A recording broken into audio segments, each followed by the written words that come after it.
What if the most important decision you ever made was handing over a handful of crumpled bills to a complete stranger? For Chloe Peterson, a 24-year-old waitress drowning in debt.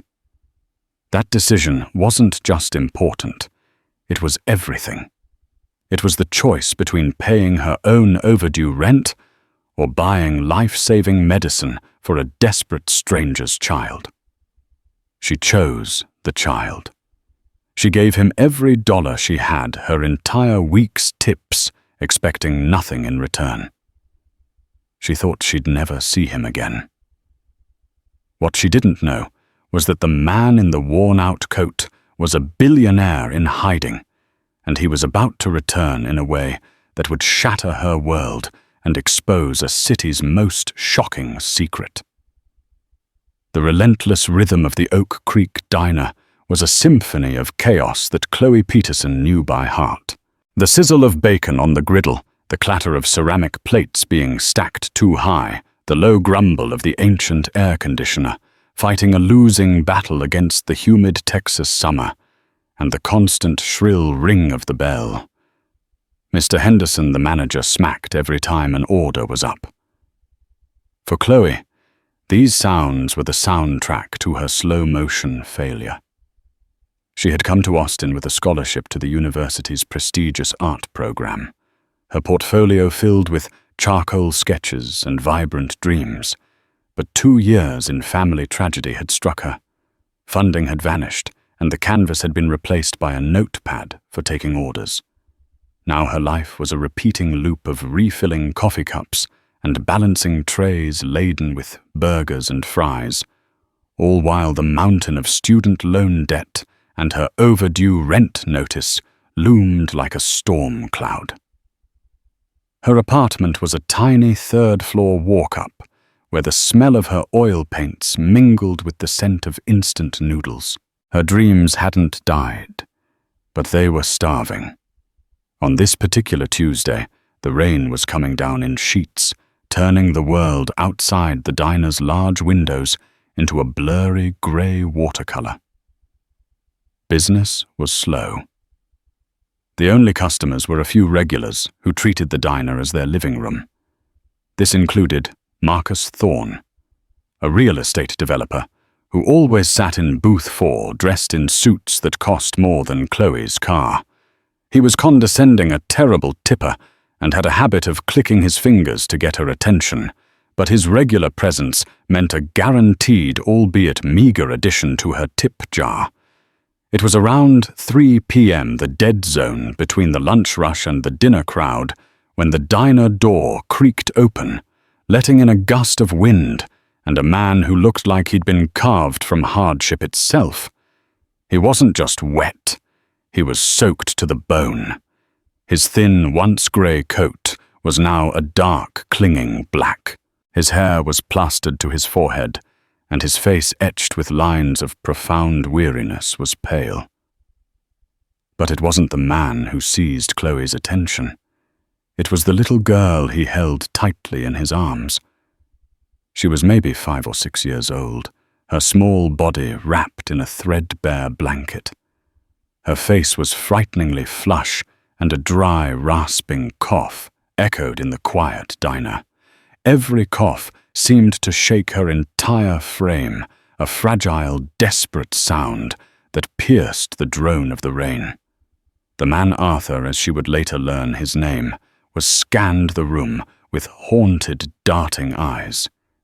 He didn't look at the menu or the seat yourself sign. He looked at the faces as if searching for something he knew he wouldn't find.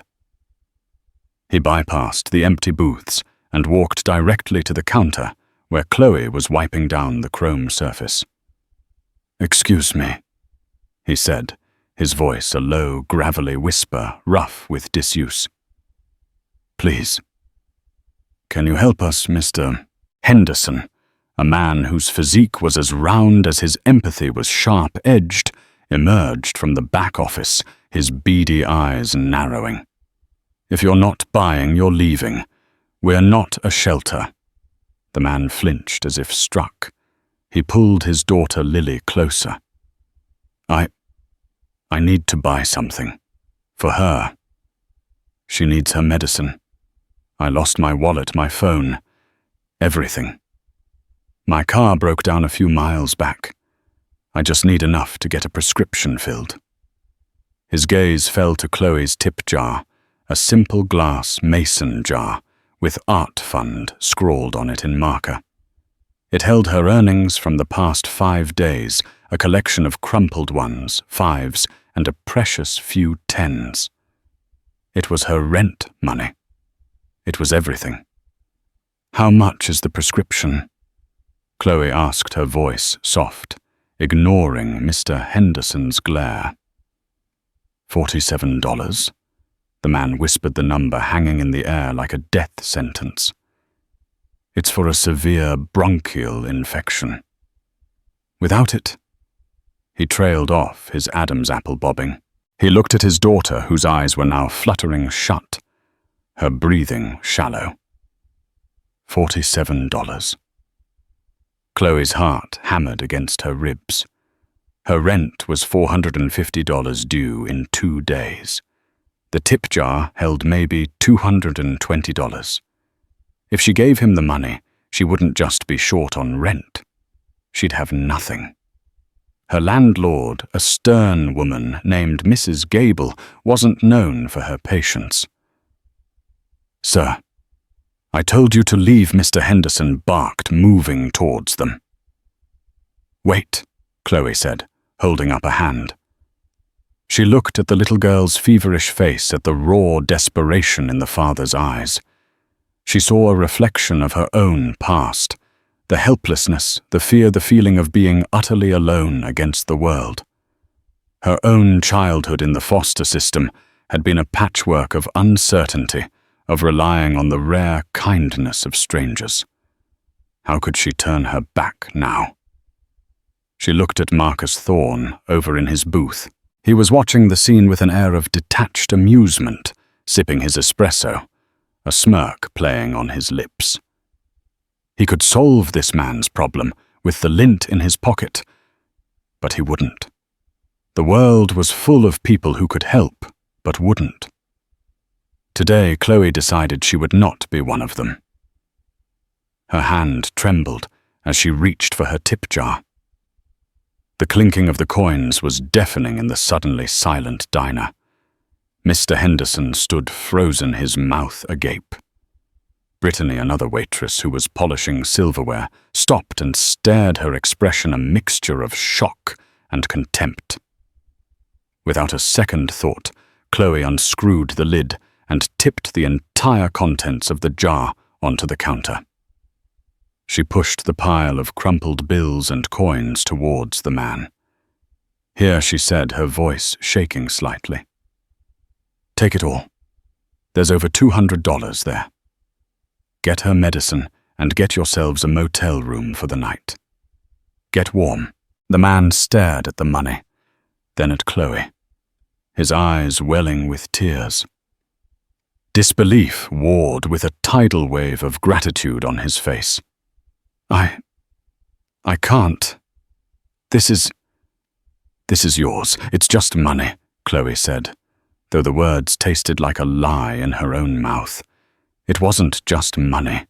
It was her security, her shelter. "She's more important. Please, just go." He hesitated for another moment. Then, with a choked sob, he scooped the money into his coat pocket. "I don't know what to say. I will pay you back. I swear on my life I will find a way to pay you back." He fumbled for a napkin. "What's your name?" "Chloe." "Chloe Peterson." He scribbled it down with a shaky hand. "Thank you, Chloe Peterson. You have no idea what you've just done." With one last grateful look, he turned and hurried back into the storm, shielding his daughter from the wind as the diner door swung shut behind them. The silence he left behind was heavy and judgmental. "Are you out of your mind, Mr. Henderson?" finally exploded. You gave away over $200 to some grifter. That's diner property until it's paid out." "It's my tips, Mr. Henderson." "It's my money," Chloe retorted, her own fear now turning to a defensive anger. "You're an idiot, Chloe." Brittany sneered from across the room. "He's probably halfway to a liquor store right now, laughing at you." Chloe's stomach churned. Had she been a fool? The thought was a cold spike of dread. She looked towards the window, but the man and his daughter were already gone, swallowed by the rain. She had just given away her survival for the week on a stranger's story. As she started cleaning the counter, her hands shaking, she caught Marcus Thorne's eye again. He raised his cup in a mock toast, his smirk wider than ever. In that moment, Chloe felt a profound and terrifying emptiness. She hadn't just emptied her tip jar. She felt like she had emptied her future. The days that followed were a masterclass in anxiety. The rain stopped, but the storm inside Chloe raged on.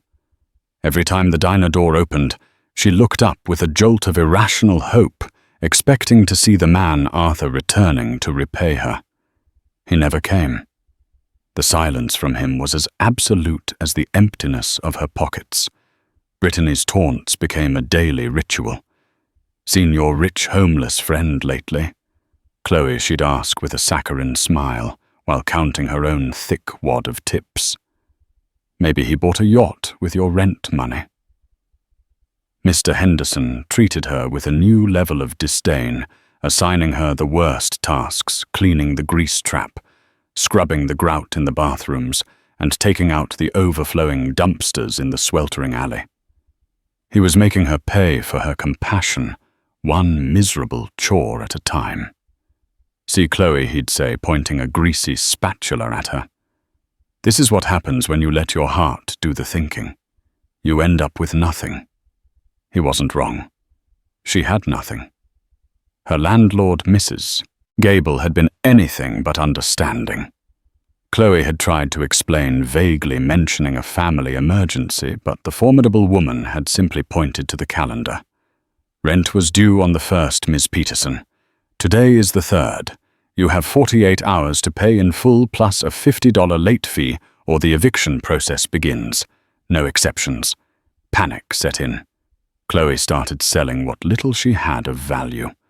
First went her grandfather's vintage watch, which fetched a disappointing $75 at a pawn shop.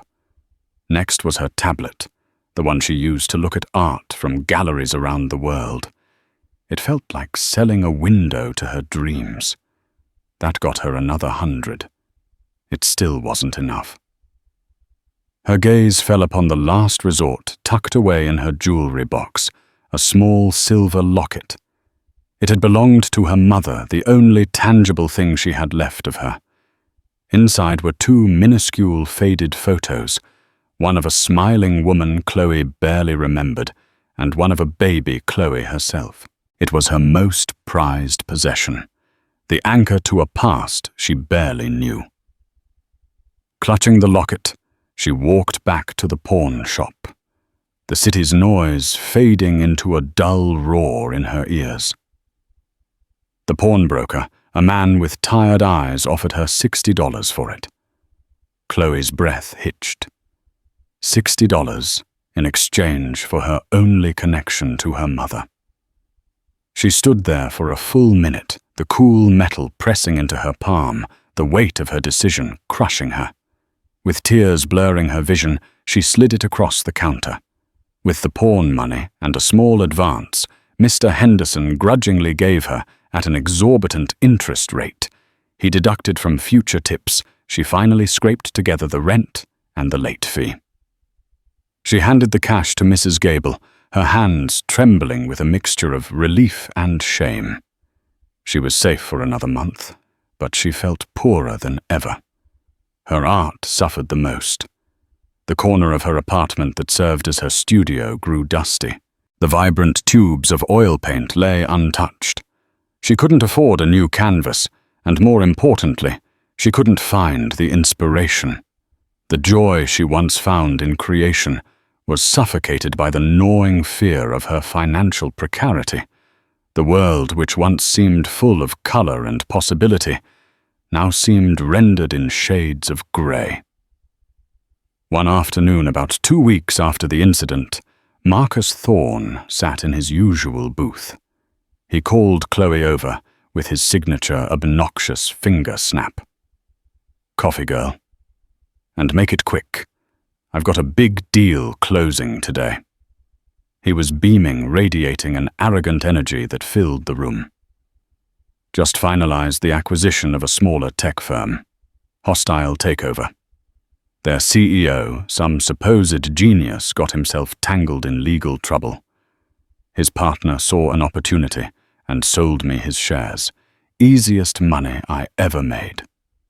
The poor fool is probably destitute by now. Serves him right for not protecting his assets."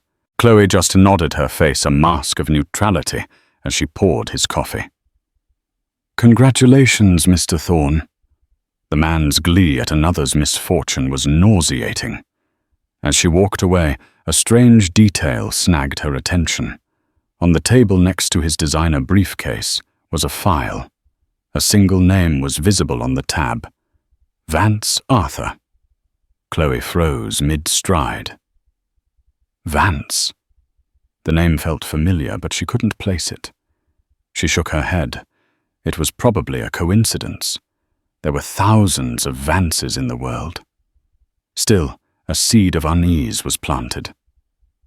That evening, a new kind of desperation took hold. Chloe found herself doing something she never thought she would. She went through the diner's trash, looking for food that was still edible. She found a half-eaten sandwich and a bag of fries that had been thrown out. Hiding in the shadows of the alley, she ate them, the shame burning hotter than the stale, greasy food. This was her life now, all because of one act of kindness. The memory of the man and his sick child had begun to sour. Had Brittany been right? Was she just a fool, a mark in a well-rehearsed con? The thought was a bitter pill. She had sacrificed everything, her money, her security, a piece of her soul in that silver locket, for a ghost, for a promise that was never kept. As she walked home that night, the city lights blurred through her tear-filled eyes. She felt utterly and completely alone. Convinced that her single act of compassion had been the stupidest mistake of her life, a mistake that had cost her everything. The hope she had given to a stranger had been ripped from her own heart, leaving a gaping, desolate void. The end of the month arrived like a guillotine.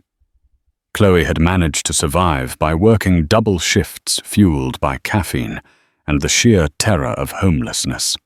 She was a ghost haunting the diner, her exhaustion so profound it felt like a physical illness.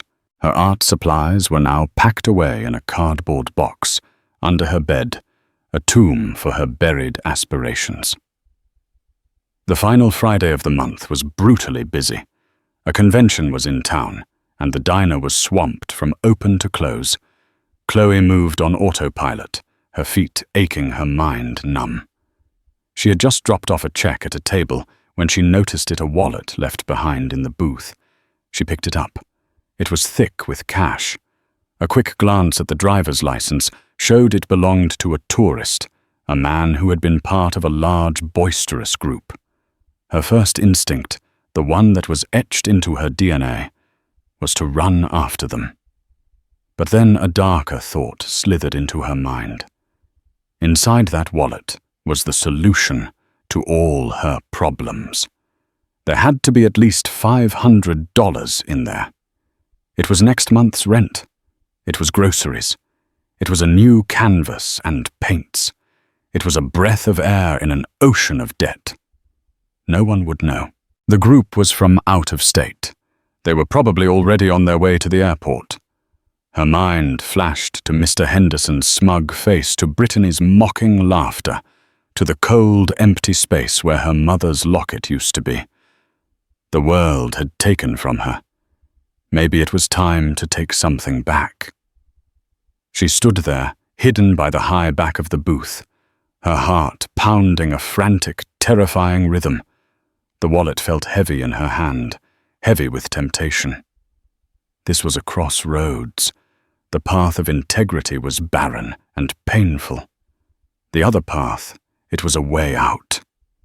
But then she saw the photo of the man's family tucked behind the license. A smiling wife, 2 young kids. They looked happy. They looked like they trusted him. And she thought of Arthur Vance and his daughter Lily. She had helped them because she believed in the fundamental goodness of people. If she took this money, she would become the very person she despised, someone who preyed on the vulnerability of others. With a deep, shuddering breath, she turned and walked towards the manager's office, the wallet held out in front of her, like a surrender. "Mr. Henderson," she said, her voice hoarse. A customer left this. Mr. Henderson took the wallet, his eyes widening as he saw the cash. For a moment, a flicker of something greed-admiration crossed his face.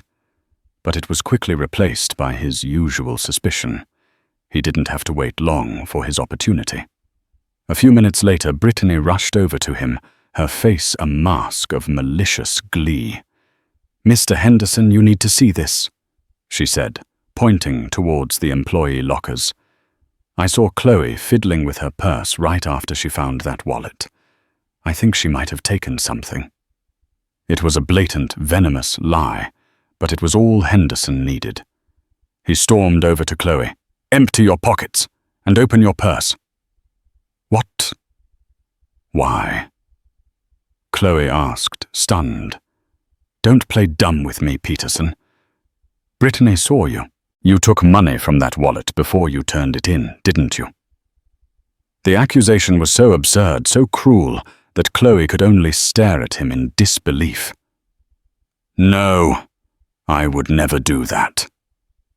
"Empty your purse," he roared. Humiliated in the middle of the crowded diner, Chloe upended her purse on a nearby table. Out tumbled her keys, a tube of lip balm, a few loose pennies, and a crumpled-up pay stub. There was nothing else. Brittany's face fell, her triumph dissolving into confusion. But Henderson was not to be deterred. This wasn't about the wallet anymore. This was about power.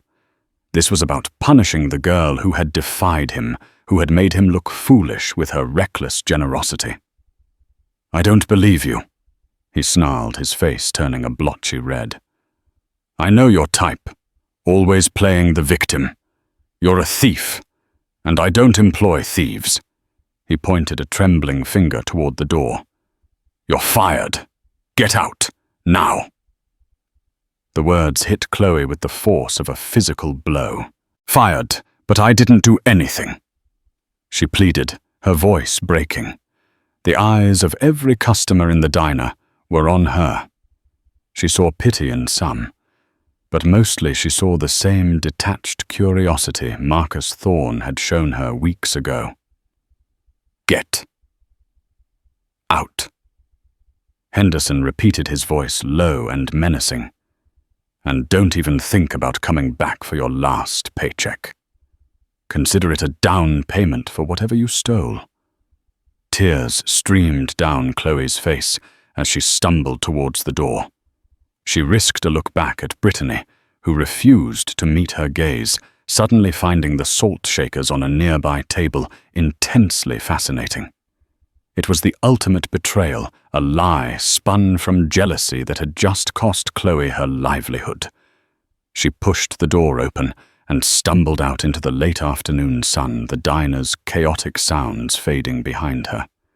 She was jobless, penniless. Her last thread of hope had been severed by a petty lie. Walking aimlessly, she found herself on a bench overlooking the river, the same river she used to sketch in happier times. The city buzzed around her, indifferent to her pain. She had done the right thing. She had returned the wallet. She had given her last dollar to a man in need. She had held on to her integrity when it was the only thing she had left. And what was her reward? Humiliation, accusation, unemployment. She finally allowed the sob she'd been holding back to escape a raw, ragged sound of pure despair. Brittany was right. Mr. Henderson was right. The world didn't reward kindness. It punished it. The man in the rain. Arthur Vance was a ghost, a con artist who had ruined her life. And she, Chloe Peterson, was the biggest fool in Austin. The sun began to set, casting long shadows across the water, and Chloe sat there, hollowed out, with absolutely nothing left to lose. 3 days later, Chloe was packing, or rather, she was staring at the few cardboard boxes that held the entirety of her worldly possessions. The eviction notice was taped to her door, a stark white finality. Mrs. Gable had given her until the end of the day. After that, her belongings would be on the curb. She had nowhere to go. A homeless shelter was her only option. She was carefully wrapping her last remaining sketch, a charcoal portrait of an old man she'd seen at a park, when a sound from the street below broke her concentration.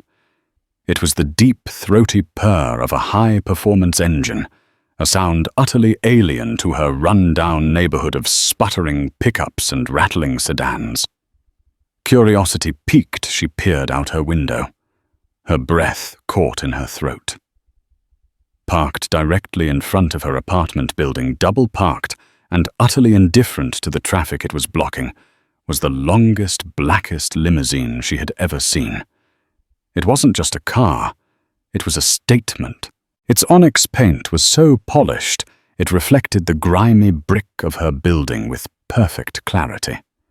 A chauffeur in a crisp black suit emerged, walked to the rear door, and opened it with a flourish. Chloe watched, bemused, wondering which of her neighbors had won the lottery. But the man who stepped out of the limousine was no neighbor. He was tall and wore a tailored charcoal suit that probably cost more than her entire art school tuition. His silver-streaked hair was impeccably styled, and his face, though still carrying a faint echo of weariness around the eyes, was now composed and powerful. He moved with an aura of quiet, unshakable authority. It was Arthur Vance. Chloe's mind went blank. She blinked, certain she was hallucinating from hunger or stress. This couldn't be the same man. The man in the rain had been hunched and broken, his eyes filled with desperation. This man stood as if he owned the very ground beneath his feet. But then he looked up, his gaze sweeping the building's facade until it locked directly onto her window. And he smiled. It was a small, hesitant smile, but it was the same one she had seen flicker on his face in the diner. It was him. Chloe stumbled back from the window, her heart a frantic drum against her ribs. What was happening? Was this some kind of bizarre, elaborate prank? Or was it something else? Her mind raced, trying to connect the dots between the destitute man in the rain and the titan of industry standing on her curb. A firm knock on her apartment door jolted her back to reality. Her first thought was that it was Mrs. Gable coming for the keys. She opened the door a crack, ready with an apology she didn't have the energy to deliver. Standing in the dingy hallway was Arthur Vance. Up close, the transformation was even more staggering. The haunted look was gone, replaced by a deep, calm intelligence. He held a small, beautifully wrapped gift box in one hand. Behind him stood a little girl holding his other hand. It was Lily. Her face was no longer flushed with fever, but was full of healthy, childish curiosity. She wore a lovely little blue dress, and her hair was tied back with a matching ribbon. She gave Chloe a shy wave. Chloe Peterson. Arthur Vance asked, his voice no longer a rough whisper, but a smooth, clear baritone. Chloe could only nod, speechless. "May I come in for a moment?" he asked gently. "I believe I owe you an explanation, and a repayment." She stepped back numbly and let him into her tiny apartment. He took in the cardboard boxes, the bare walls, the eviction notice on the door. A flicker of pain crossed his features. "I'm so sorry," he said, his voice laced with genuine remorse. "I am later than I intended to be. I see my delay has had consequences." Who are you?" Chloe finally managed to whisper. "My name is Arthur Vance." He began setting the gift box down on one of the packed boxes. "And a few weeks ago, I was, for all intents and purposes, the man you met in that diner. My assets were frozen. My reputation was being destroyed, and I was on the run with my daughter." He paused, gathering his thoughts. "I am, or was, the founder and CEO of Vance Innovations, a tech company specializing in quantum data encryption. My partner, a man named Marcus Thorne." The name hit Chloe like a physical blow. Vance Arthur, the name on the file in Marcus Thorne's briefcase. It hadn't been a coincidence. "Betrayed me." Arthur continued, his voice hardening. "He colluded with a competitor, Thorne Real Estate of all things, to steal my source code. He manufactured a series of fraudulent legal claims against me, which resulted in a court order freezing all my accounts. He tried to have me declared mentally incompetent to force a sale of the company. I had no access to money, no resources. I couldn't even use a credit card without alerting his lawyers to my location. He wanted to break me to leave me with nothing, so he could pick up the pieces for pennies on the dollar." He gestured to his daughter, who was now quietly looking at Chloe's sketch. "Lily has a rare mast cell activation syndrome. A simple infection can become life-threatening without a very specific and expensive combination of stabilizers. The day my car broke down in that storm, her emergency auto-injector had failed. I was terrified. I was a multi-billionaire on paper, and I couldn't afford a $47 prescription to save my daughter's life." He looked directly at Chloe, his eyes filled with an emotion so profound it made her breath catch. "You didn't just give me money, Chloe. You gave me time. The money you gave me allowed me to get Lily her medicine and to stay off the grid for 3 more days. In those 3 days, my legal team found a loophole in the injunction, a single uncategorized server in a data farm in Ireland, which Thorne didn't know about. It contained the original time-stamped source code and every email he ever sent, conspiring against me. Your $220 bought me the time I needed to win. The case was thrown out. My assets were unfrozen. And as of yesterday morning, I have regained full control of my company. Marcus Thorne is facing federal charges for fraud and industrial espionage." He fell silent. Chloe sank onto another box, her legs unable to support her. The story was so immense, so unbelievable, it felt like a movie plot. The grifter, the con artist she had imagined in her darkest moments, was one of the wealthiest men in the country. And Marcus Thorne, the arrogant customer she had served day after day, was the villain who had orchestrated it all. "I tried to come sooner," Arthur said softly, "but everything was a legal whirlwind. The first thing I did when I was able was to find you. I went to the diner yesterday." He frowned. "The manager, some Mr. Henderson, told me you'd been fired for theft." Chloe flinched, the humiliation of that moment washing over her again. "I didn't believe him," Arthur said firmly. Not for a second. A person who would give their last dollar to a stranger is not a thief. He picked up the gift box he had set down. This is a poor start to repaying my debt to you, but it's a beginning. He handed her the box. With trembling fingers, Chloe opened it. Nestled on a bed of black velvet was her mother's silver locket. It had been polished to a brilliant shine, looking more beautiful than she had ever seen it. Tears sprang to her eyes. How? My security team is very resourceful, he said with a small smile. They traced the pawn shop records, and they also brought me this. He handed her a simple, elegant envelope. Chloe opened it. Inside was a cashier's check. Her eyes widened until they felt like they would fall out of her head. The number written on the check had so many zeros, she had to count them twice. It was for $5 million. That Arthur Vance said is for your rent and your art supplies. Chloe stared at the check, the number swimming before her eyes. It felt like a misprint, a joke. $5 million. It was an amount so vast, it was abstract, a concept rather than a currency.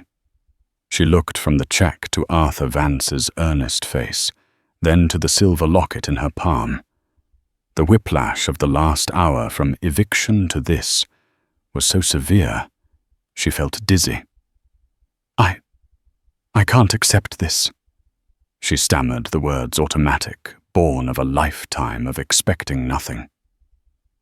You can, and you will, Arthur said gently but firmly. Chloe, this isn't a gift. It's a return on investment. You invested in humanity. You invested in my daughter's life.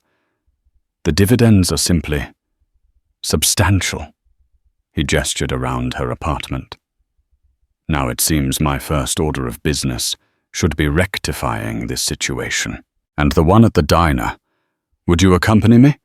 A strange, fierce energy suddenly coursed through Chloe's veins, displacing the exhaustion and despair. The thought of walking back into the Oak Creek diner, not as a fired, humiliated waitress, but on the arm of Arthur Vance, was a dizzying prospect. Yes, she said, her voice stronger than it had been in weeks. Yes, I would. The ride in the limousine was surreal. Chloe sat on the plush leather seat, the city sliding by outside the tinted windows. Lily sat between them, happily drawing on a high-tech digital notepad Arthur had produced from a compartment. It was a different world. When the limo pulled up in front of the diner, it caused an immediate stir. Patrons pressed their faces to the glass, their phones already out. As Chloe and Arthur stepped out, Mr. Henderson came bustling to the door, a greasy rag in his hand, ready to shoo away what he assumed were entitled celebrities blocking his entrance. His jaw literally dropped when he saw Chloe. His face then morphed into a mask of pure, unadulterated shock when he recognized her companion from the news reports that had been exploding across the internet for the last 24 hours. Mr. Vance Henderson sputtered, his face paling. What an honor! Please come in. A table for you. On the house, of course. Arthur ignored him completely. His gaze swept the diner until it landed on booth 4. There, holding court as always, was Marcus Thorne. He was laughing with a business associate, completely oblivious to the storm that was about to break over his head. Arthur walked calmly towards the booth, Chloe at his side. The diner fell silent, the only sound the clinking of a fork someone had dropped in shock. Marcus Arthur said, his voice quiet but carrying to every corner of the room. Marcus Thorne looked up, his smug smile freezing on his face. He saw Arthur, and the colour drained from his cheeks. He looked like he had seen a ghost. "Arthur, what are you doing here?" I thought. "You thought I was broken," Arthur finished for him. "You thought I was destitute, I was. For a time." He placed a hand gently on Chloe's shoulder. "Thanks to the kindness of this young woman, who, unlike you, possesses a soul." Thorne scrambled to his feet, knocking over his water glass. "Now listen, Arthur. This is all a misunderstanding. Is it a misunderstanding that you're being indicted by a federal grand jury this afternoon?" Arthur said coolly. "My lawyers sent me a copy. Fraud, conspiracy, theft of intellectual property. The list is quite long.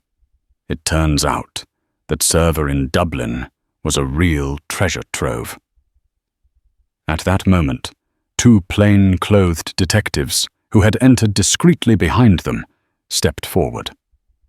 "Marcus Thorne," one said, his voice flat and official. "You're under arrest."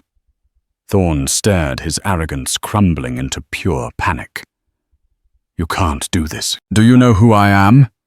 he blustered as they cuffed his hands behind his back. "We do," the detective replied dryly. "Now let's go." As they escorted a protesting, pathetic Thorne out of the diner, Arthur turned his attention to the two remaining figures in his line of sight, a sweating Mr. Henderson and a horrified Brittany. Henderson rushed forward, wringing his hands. "Mr. Vance, I had no idea about any of this. That girl, Chloe, she's a wonderful employee, a saint. There was just a small mix-up the other day. A misunderstanding I was just about to clear up." Arthur leveled a gaze on him so cold it could have frozen lava. "A misunderstanding. You fired a woman for her integrity. You accused her of theft after she was the only person in this room to help a dying child. You, sir, are a parasite who feeds on the decency of others." He then looked at Brittany, who was trying to shrink behind the counter. "And you," he said, his voice laced with contempt, "your jealousy and casual cruelty nearly cost this young woman her home. You both represent the exact opposite of what she stands for." Arthur paused, letting the weight of his words settle. Then he delivered the final blow. "As it happens," he said, a dangerous glint in his eye, "I've been looking to diversify my portfolio. My real estate division finalized a purchase this morning. They bought this entire city block." He made a sweeping gesture. "Which means, Mr. Henderson, that I am your new landlord and your boss." Henderson looked as if he was about to faint. "Consider this your 2 weeks' notice," Arthur said. "Both of you. The diner will be closed for renovations effective immediately. When it reopens, it will be under new management and with a new philosophy. One of compassion and respect qualities you wouldn't recognize." He turned to the rest of the staff and the stunned patrons. "Everyone's meal is on me today. And to the rest of the staff, your jobs are secure. In fact, you're all getting a raise." Then, turning his back on the ruined manager and the weeping waitress, he gently guided Chloe toward the door. As they stepped back out into the sunshine, leaving the wreckage of two small, cruel lives behind them, Chloe felt a profound sense of release. It wasn't about revenge. It was about balance. It was about seeing kindness not just rewarded, but defended with a righteous fire she never knew could exist. The world, she realized, wasn't just grey after all. Sometimes it was a brilliant, avenging onyx black. The following weeks were a cascade of events so surreal that Chloe often woke up in her small apartment expecting to find the eviction notice still taped to the door, the scent of turpentine, a ghost of a forgotten dream. But the notice was gone, and her life was irrevocably altered. The first major tremor of this new reality came not with a flourish, but in the quiet wood-paneled office of a downtown law firm. Arthur had requested she meet him there, and Chloe arrived feeling like an imposter in her best yet still modest dress. A distinguished, silver-haired lawyer named Mr. Davies greeted them with a polite smile and slid a thick portfolio across a polished mahogany desk. This, Mr. Davies said, in a tone reserved for solemn occasions, is the deed and title for the property at 412 East River Street. Chloe blinked. That was her address. I'm sorry, I don't understand. Mr. Vance has acquired the building, the lawyer explained patiently. He is now transferring ownership to you free and clear of all liens and encumbrances. Congratulations, Miss Peterson. You're a property owner. The words didn't compute. Chloe stared at Arthur, her mouth agape. My building. The whole building, Arthur, no. It's insane. I can't accept that. The sheer scale of the gesture was suffocating. It was too much, too fast. Chloe Arthur said, his voice calm and steady amidst her swirling confusion. Look at me. She forced her eyes to meet his. Was your housing security threatened as a direct result of the events that began in that diner? Well, yes, but was your life thrown into chaos because you chose to help me? Yes, she whispered. Then this isn't a gift. It's restitution. It's making things whole. Your home was put at risk because of me. The only right thing to do is ensure it is never at risk again. Permanently. He then gestured to a second, slimmer file. The same goes for the trust fund Mr. Davies has established. It's not a lottery win, Chloe. It's a tool. It's the freedom to never again have to choose between your art and your survival. It's the capital to create without fear. Please allow me to do this, for my own peace of mind. She looked at the paperwork, at the kind, earnest face of the man she had saved, and at the ghost of the terrified waitress she had been. She thought of the cold dread of pawning her mother's locket. With a deep, trembling breath that signified the end of her old life, she picked up the pen. Okay, she breathed and signed her name. A few days later, Arthur asked her to take a drive with him. He didn't say where they were going, and Chloe, still adjusting to her new reality, simply agreed. They drove to a historic cobblestoned district. She had always loved an area of Austin known for its thriving arts scene. He parked in front of a magnificent old brick building, a former textile mill from the 1920s, its massive multi-paned windows clouded with decades of dust. I've always admired this place, Chloe said wistfully. The light in those north-facing windows would be a dream. Dreams are sometimes negotiable, Arthur said, with a smile, pulling an old heavy iron key from his pocket. I thought you might need a bit more space to work than your apartment allows. He handed her the key. It was cold and heavy in her palm. With a sense of disbelief, she walked to the massive wooden doors and fitted the key into the lock. It turned with a satisfying, deep clunk. She pushed the door open, and her breath was stolen from her lungs. The cavernous interior was gone. In its place was the studio she hadn't even been brave enough to imagine.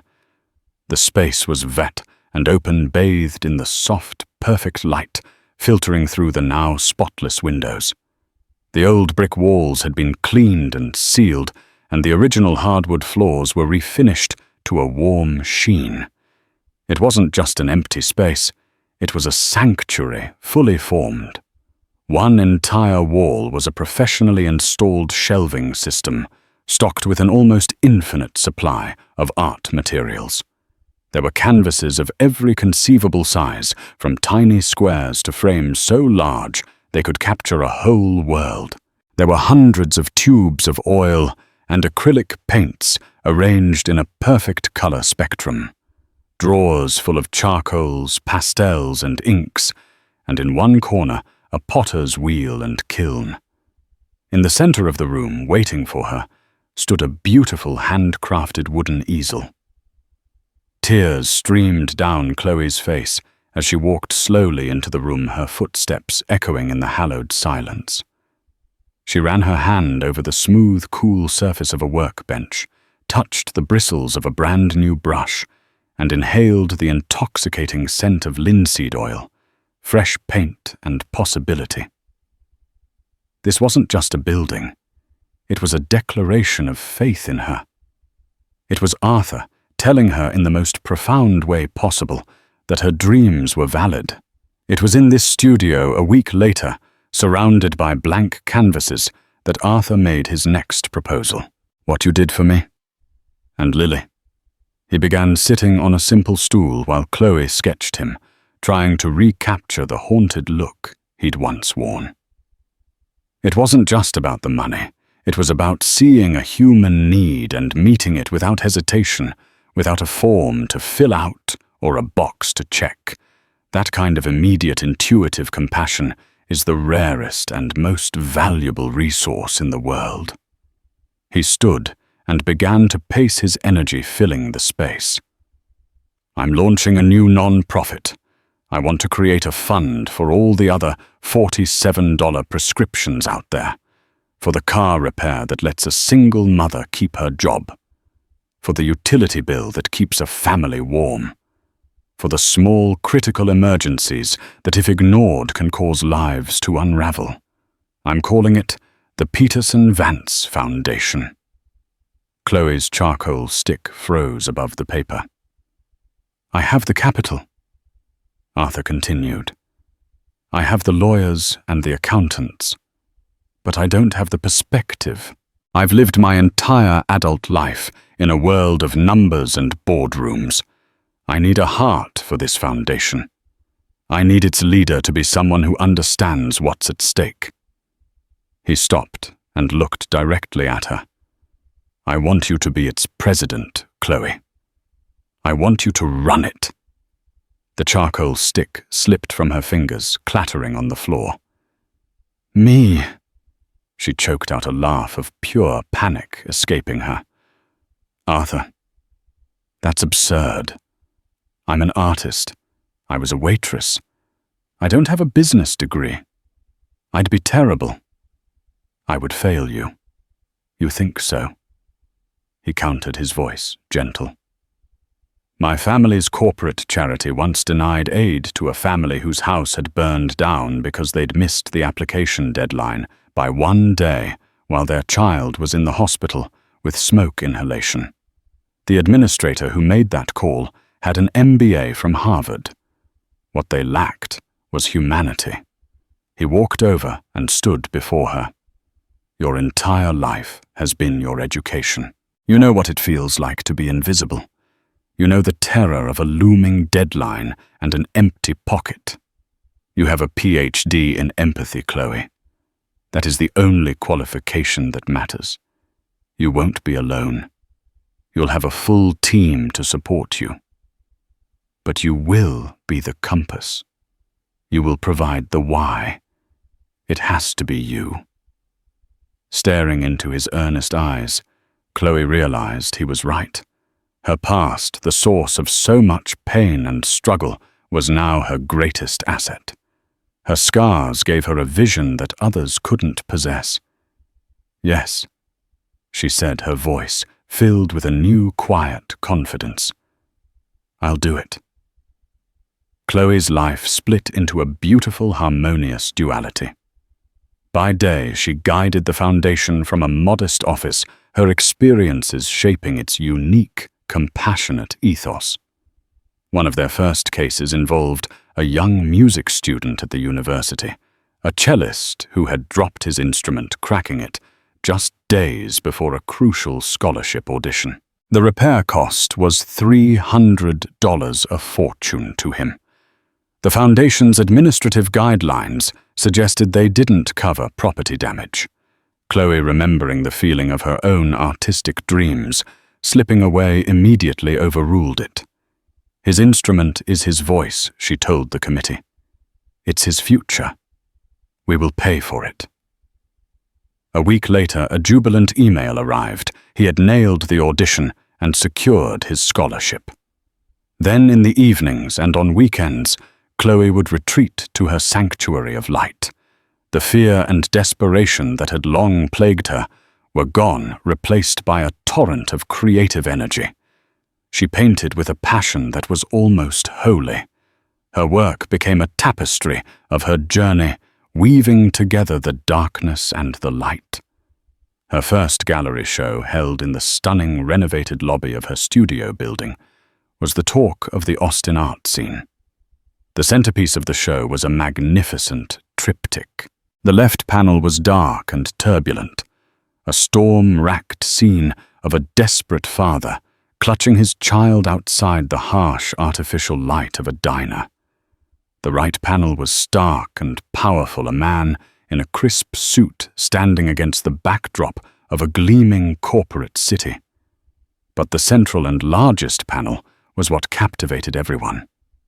It was an intimate, powerfully rendered close-up of two hands. One, chapped and trembling, belonging to a waitress, was pushing a small pile of crumpled bills across a counter. The other, weathered and desperate, was reaching to receive it. The painting wasn't about wealth or poverty.